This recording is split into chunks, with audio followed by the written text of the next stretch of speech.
ഒന്നാമത്തെ കാര്യം, അവരുടെ പരിധിയിൽ വരുന്ന കൗൺസിലർമാർ, അത് കോൺഗ്രസ് ആയിക്കോട്ടെ BJP ആയിക്കോട്ടെ, ഇനി അവരുടെ തന്നെ ആയിക്കോട്ടെ, ഒരു മാനുഷിക പരിഗണന പോലും കൗൺസിലർമാർക്ക് കൊടുക്കാത്ത ഒരു മേയറാണ് ശ്രീമതി ആര്യ രാജേന്ദ്രൻ. നഗരസഭ വർഷം തോറും ബഡ്ജറ്റ് അവതരണ വേളയിൽ കോടിക്കണക്കിന് രൂപ ഉണ്ട് എന്ന് ബഡ്ജറ്റിൽ നീക്കിയിരിപ്പ് നടത്തുന്ന, ഗവൺമെൻറ് ഫണ്ട് വന്നാൽ ആ സമയത്ത് ഫണ്ട് നമുക്ക് അതിനെ റീകൂപ്പ് ചെയ്തെടുക്കാം.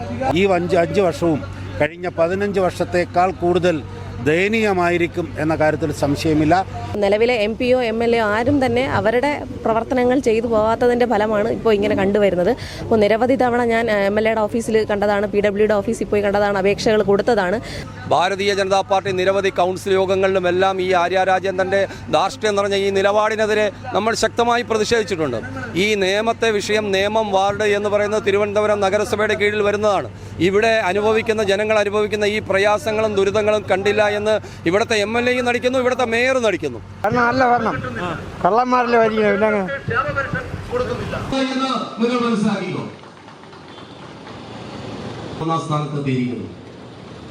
തിരുവനന്തപുരം നഗരത്തിലെ 72 വാർഡുകൾ, 12 വാർഡുകൾ ഭാരതീയ ജനതാ പാർട്ടി 2ാം സ്ഥാനത്താണ്. എന്ന് പറഞ്ഞാൽ 84 വാർഡുകളിൽ കൗൺസിലർമാർ വന്നത്. ആ 35 കൗൺസിലർമാർ തലസ്ഥാന നഗരസഭയിൽ BJPക്ക് ഇല്ലായിരുന്നുവെങ്കിൽ ഈ നഗരസഭ എങ്ങോട്ട് പോകുമായിരുന്നു? നാട്ടുകാരുടെ സപ്പോർട്ട് വളരെയധികം ഉണ്ട്. അതുകൊണ്ട് തന്നെ ഇനിയും വളരെ നല്ല ശക്തമായ രീതിയിലുള്ള പ്രതിഷേധ പരിപാടികളുമായിട്ട് മുന്നോട്ട് പോകാനാണ് തീരുമാനം. ഏകദേശം 2 വർഷമായിട്ട് ഈ റോഡ് ഇങ്ങനെ തകർന്നു കിടക്കുകയാണ്. അപ്പോൾ നിലവിലെ MPയോ MLAയോ ആരും തന്നെ അവരുടെ പ്രവർത്തനങ്ങൾ ചെയ്തു പോകാത്തതിൻ്റെ ഫലമാണ് ഇപ്പോൾ ഇങ്ങനെ കണ്ടുവരുന്നത്. അപ്പോൾ നിരവധി തവണ ഞാൻ MLAയുടെ ഓഫീസിൽ കണ്ടതാണ്, PWയുടെ ഓഫീസിൽ പോയി കണ്ടതാണ്, അപേക്ഷകൾ കൊടുത്തതാണ്. പക്ഷേ ദിനം പ്രതി ആൾക്കാർ വീഴുന്നു, അപകടങ്ങൾ കൂടുന്നു എന്നതിൽ കവിഞ്ഞ് യാതൊരുവിധ മാറ്റവും നമുക്കിവിടെ ഉണ്ടായിട്ടില്ല. അപ്പോൾ അതിൽ വേണ്ടിയിട്ടാണ് എല്ലാവരുമായിട്ട് സംഘടിച്ച് ഇന്ന് ഇങ്ങനെയൊരു തീരുമാനത്തിലേക്ക് എത്തിയത്. രാവിലെ മുതൽ തുടങ്ങിയ ഉപവാസ സമരമാണ്. അപ്പോൾ ഇതിൽ നമുക്ക് വളരെ ഒരു പ്രതീക്ഷയുണ്ട്. കാരണം ഇതിലും നടന്നില്ല എന്നുണ്ടെങ്കിൽ വളരെ വലിയൊരു ബഹുജന പ്രക്ഷോഭത്തിലേക്ക് കടക്കാൻ തന്നെയാണ് തീരുമാനം. ഇനിയെങ്കിലും കേരളത്തിൽ അങ്ങോളം ഇങ്ങോളമുള്ള എല്ലാ റോഡുകളും തീർച്ചയായിട്ടും പിണറായി വിജയന്റെ സർക്കാർ കണ്ണു തുറന്നില്ലെങ്കിൽ നാട്ടുകാർ കണ്ണു തുറക്കും എന്നുള്ള കാര്യത്തിൽ ഒരു തർക്കവുമില്ല. കേരളത്തിൽ ഏറ്റവും കൂടുതൽ സോഷ്യൽ മീഡിയ മുന്നിട്ട് നിൽക്കുന്ന താരമാണ് മേയർ ആര്യ രാജേന്ദ്രൻ. താങ്കൾ കൗൺസിലറാണ്. ഇത് മേയർ ശ്രദ്ധപ്പെടുത്തി? തീർച്ചയായിട്ടും പലതവണ മേയറുടെ ശ്രദ്ധയിലും പെടുത്തിയിരുന്നതാണ്. പക്ഷേ അവരുടെ അധികാര പരിധികളിൽ വരുന്ന തിരുവനന്തപുരം നഗരസഭയുടെ അതിർത്തികൾ പോലും ഏതൊക്കെയാണെന്ന് പോലും അവർക്ക് കൃത്യമായിട്ട് അറിയില്ല എന്നാണ് എനിക്ക് തോന്നുന്നത്. ഒന്നാമത്തെ കാര്യം, അവരുടെ പരിധിയിൽ വരുന്ന കൗൺസിലർമാർ, അത് കോൺഗ്രസ് ആയിക്കോട്ടെ BJP ആയിക്കോട്ടെ, ഇനി അവരുടെ തന്നെ ആയിക്കോട്ടെ, ഒരു മാനുഷിക പരിഗണന പോലും കൗൺസിലർമാർക്ക് കൊടുക്കാത്ത ഒരു മേയറാണ് ശ്രീമതി ആര്യ രാജേന്ദ്രൻ. വികസന പ്രവർത്തനങ്ങളിൽ വ്യക്തമായ രാഷ്ട്രീയം കണ്ടുപോരുന്ന ഈ പറയുന്ന യദു എന്ന് പറയുന്ന ബസ് ഡ്രൈവർ എൻ്റെ വാർഡിലുള്ള ആളാണ്, സ്റ്റുഡിയോ റോഡുള്ള ആളാണ്. അപ്പോൾ പുള്ളിയൊരു സാധാരണക്കാരനായ ഒരു ബസ് ഡ്രൈവറുടെ അടുത്ത് ഇങ്ങനെ കാണിക്കുന്നു. ഞങ്ങൾ കൗൺസിലർമാർ ഞങ്ങളുടെ വാർഡിലെ 3000-ഓളം വരുന്ന കുടുംബങ്ങൾക്ക് വേണ്ടിയിട്ടാണ് ഞങ്ങൾ ആ നഗരസഭയിൽ സമരം ഇരിക്കുന്നതും സംസാരിക്കുന്നതും. ആ സമയത്ത് ഞങ്ങളുടെ മൈക്ക് ഓഫ് ചെയ്യുന്ന ഒരു ഇത്രയും നീചയായ ഒരു മേയറെ നഗരത്തിലെ ജനങ്ങൾ ഇതുവരെയും കണ്ടിട്ടില്ല. കാരണം ഞങ്ങൾക്ക് അവിടെ പോയി സംസാരിക്കാൻ സാധിക്കുകയുള്ളൂ, അവിടെയാണ് ഞങ്ങൾ പറയേണ്ടത്. പക്ഷേ ആ അവസരത്തിൽ ഞങ്ങളെ മൈക്ക് ഓഫ് ചെയ്യുക എന്ന് പറഞ്ഞാൽ ഇതിൽ പരം നീചമായ ഒരു പ്രവൃത്തി വേറെയില്ല. അതുകൊണ്ട് തന്നെ അവർ ചെയ്യുമെന്നും എനിക്ക് തോന്നുന്നില്ല. അവരുടെ പാർട്ടിക്കുള്ളിൽ തന്നെ അവരുടെ പിടിപ്പുകേട് കൊണ്ടാണ് തിരുവനന്തപുരത്ത് ഈ കഴിഞ്ഞ ഇലക്ഷൻ ഇത്രയും പരാജയപ്പെട്ടതെന്നുള്ള കാര്യം അവരുടെ പ്രതിനിധാനങ്ങളും ചർച്ച ചെയ്യുന്ന ഒരു കാര്യം തന്നെയാണ്. വളരെ ശോചനീയമായ അവസ്ഥയാണ് നമ്മൾ വന്ന വരിക്കുന്ന ഈ റോഡിൽ കണ്ടത്. കാരണം മേയർ പോലും തിരിഞ്ഞോത്ത റോഡാണ്. ഈ മേയറിനെതിരെ ഇപ്പോൾ ഇന്നലെ തന്നെ CPM ജില്ലാ കമ്മിറ്റി രൂക്ഷമായ വിമർശനം ഉണ്ടായിട്ടുണ്ട്. ഈ ഭരണകൂടം അധികാരത്തിൽ വന്നിട്ട് 4 വർഷം പിന്നിടുകയാണ്. ഈ 4 വർഷം പിന്നിടുന്ന ഈ നഗരസഭയുടെ തലപ്പത്തിരിക്കുന്ന മേയർ ആര്യ രാജേന്ദ്രൻ സമ്പൂർണ്ണ പരാജയമാണെന്ന് ഭാരതീയ ജനതാ പാർട്ടി 6 മാസം പിന്നിട്ട സമയത്ത് തന്നെ പൊതുസമൂഹത്തോടും അല്ലെങ്കിൽ കൗൺസിലിനകത്തും പുറത്തും നമ്മൾ ശക്തമായി പറഞ്ഞു. ഈ നഗരവാസികൾ പ്രതീക്ഷിക്കുന്ന തരത്തിലേക്കുള്ള യാതൊരു തരത്തിലുള്ള വികസനക്ഷേമ പ്രവർത്തനങ്ങൾ നടപ്പിലാക്കാൻ ഈ മേയറെ കൊണ്ട് സാധിക്കില്ല എന്ന് പറഞ്ഞതിൻ്റെ ഉത്തമ ഉദാഹരണമാണ് ഇന്ന് നമുക്ക് കാണാൻ സാധിക്കുന്ന ഈ സ്റ്റുഡിയോ റോഡിൽ കാണുന്ന ഈ അവസ്ഥ. ഈ ശോചനീയമായ അവസ്ഥയ്ക്ക് കാരണക്കാരെന്ന് ചോദിച്ചാൽ, നഗരസഭ വർഷം തോറും ബഡ്ജറ്റ് അവതരണ വേളയിൽ കോടിക്കണക്കിന് രൂപ ഉണ്ട് എന്ന് ബഡ്ജറ്റിൽ നീക്കിയിരിപ്പ് നടത്തുന്ന, ഗവൺമെൻറ് ഫണ്ട് വന്നാൽ ആ സമയത്ത് ഫണ്ട് നമുക്ക് അതിനെ റീകൂപ്പ് ചെയ്തെടുക്കാം. ഓൺ ഫണ്ട് ഉപയോഗിച്ചുകൊണ്ട് സഞ്ചാര സ്വാതന്ത്ര്യം അവകാശപ്പെടുന്ന ജനങ്ങളുടെ സ്വാതന്ത്ര്യത്തെ ഹനിക്കുന്ന, കുടിവെള്ളം കൊടുക്കുന്നതും പ്രാദേശികമായി തെരുവുവിളക്ക് കത്തിക്കുന്നതും മരാമത്ത് പണികൾ ചെയ്യുവാനുള്ള പ്രാഥമികമായിട്ടുള്ള കടമയുള്ള ഒരു മേയർ ധിക്കാരപരമായ സമീപനത്തിൻ്റെ ഭാഗമാണെന്ന് ഭാരതീയ ജനതാ പാർട്ടിയുടെ നേമം വാർഡിൻ്റെ പ്രിയങ്കരിയായിട്ടുള്ള കൗൺസിലർ ദീപികയ്ക്ക് ഇന്നൊരു ഉപവാസ സമരം ഇവിടെ നടത്തേണ്ടതായ സാഹചര്യം സംജാതമായത്.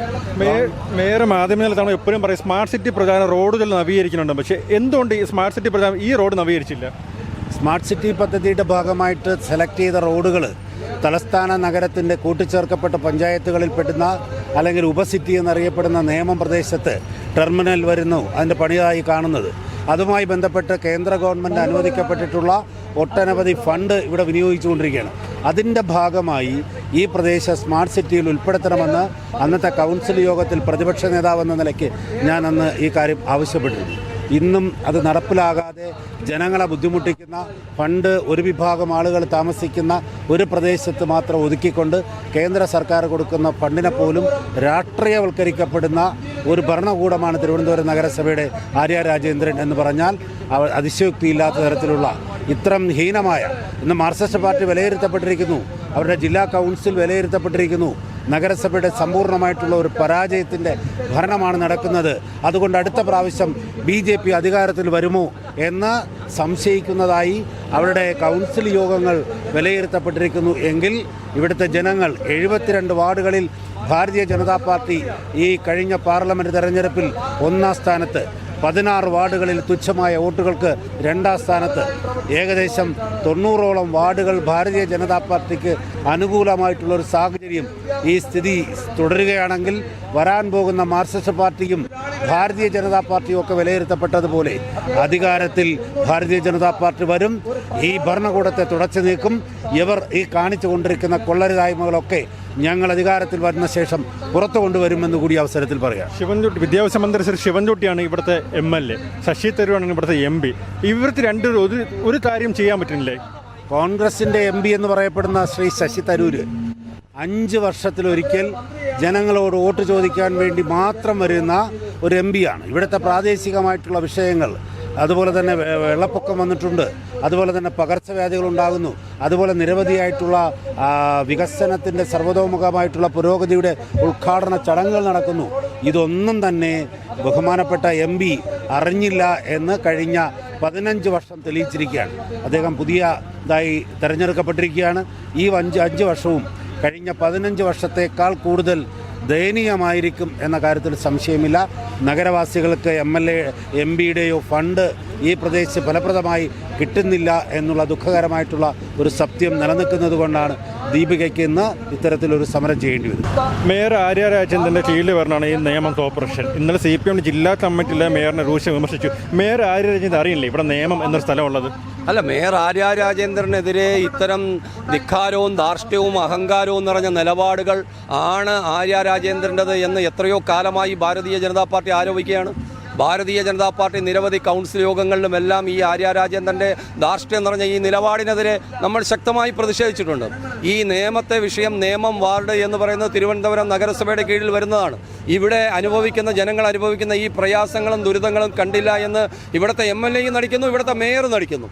അതുകൊണ്ട് തന്നെയാണ് ഭാരതീയ ജനതാ പാർട്ടി ഇവിടുത്തെ ജനങ്ങളോട് CPM നടത്തുന്ന ഈ വെല്ലുവിളിക്കെതിരെയാണ് ശക്തമായ പ്രക്ഷോഭ പരിപാടികളുമായി മുന്നോട്ട് പോകാൻ BJP തീരുമാനിച്ചിരിക്കുന്നത്.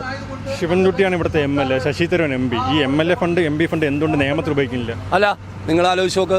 ഓരോ MLAക്ക് അദ്ദേഹത്തിൻ്റെ മണ്ഡലത്തിലെ വികസന പ്രവർത്തനങ്ങൾക്ക് 6 കോടി മുതൽ 7 കോടി വരെ പ്രതിവർഷം കിട്ടുകയാണ്.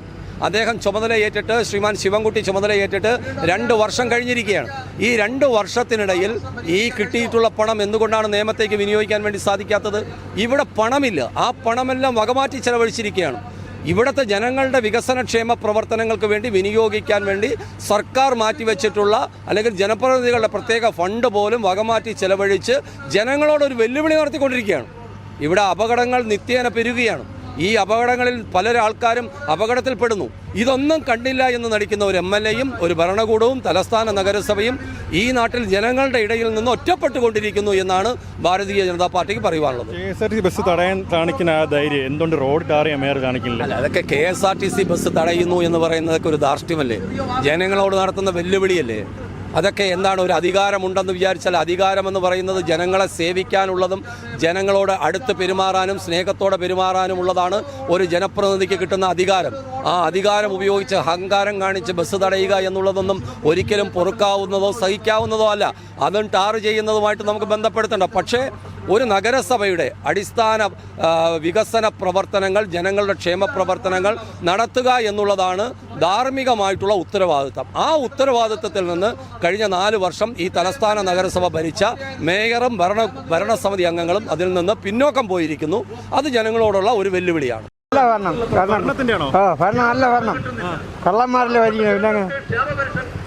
ഇപ്പം ജയിച്ചാൽ നമ്മളെ ഒരു കുറ്റം പറയാൻ പറ്റില്ല. അവർ ചെയ്യണം, അവരാണ് ചെയ്യേണ്ടത്.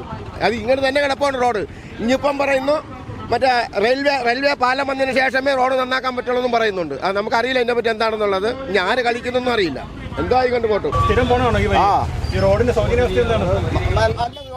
നല്ല അവസ്ഥയാണത്. ആളെയൊക്കെ പോകാൻ വേണ്ടി ഇവിടെ ഒരു 3-4 എത്താനേ ഈ റോഡ് ശരിയാവുള്ളൂ. സർക്കാരും ശരിയാക്കണം, എല്ലാ സർക്കാരും ശരിയാക്കണം. എല്ലാവരും ഇടപെടണം. ഒരാൾ മാത്രം വിചാരിച്ച് നടക്കുക. നാട്ടുകാരും ചേരണം. നാട്ടുകാരും വിചാരിച്ച് ഇവിടെ വണ്ടി ഓടാതാക്കണം. എങ്കിലേ ഇവിടെ നന്നാവുള്ളൂ. അംഗൻവാടിയിൽ ജോലിയുള്ളതാണ് ഞാൻ.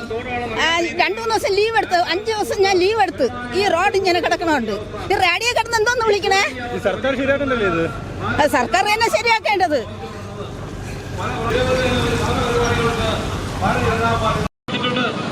റോഡ് കൊടുത്തിട്ടുണ്ട്. ഇനി ആകെ ചെയ്യേണ്ട ഈ റോഡെന്ന് പറയുന്നത് നമ്മുടെ മാർക്സിസ്റ്റ് പാർട്ടിയുടെ അല്ലെങ്കിൽ ഇടതുപക്ഷ ജനാധിപത്യ മുന്നണിയുടെ വിദ്യാഭ്യാസ മന്ത്രിയായിട്ടുള്ള ബഹുമാനപ്പെട്ട MLA ശിവൻ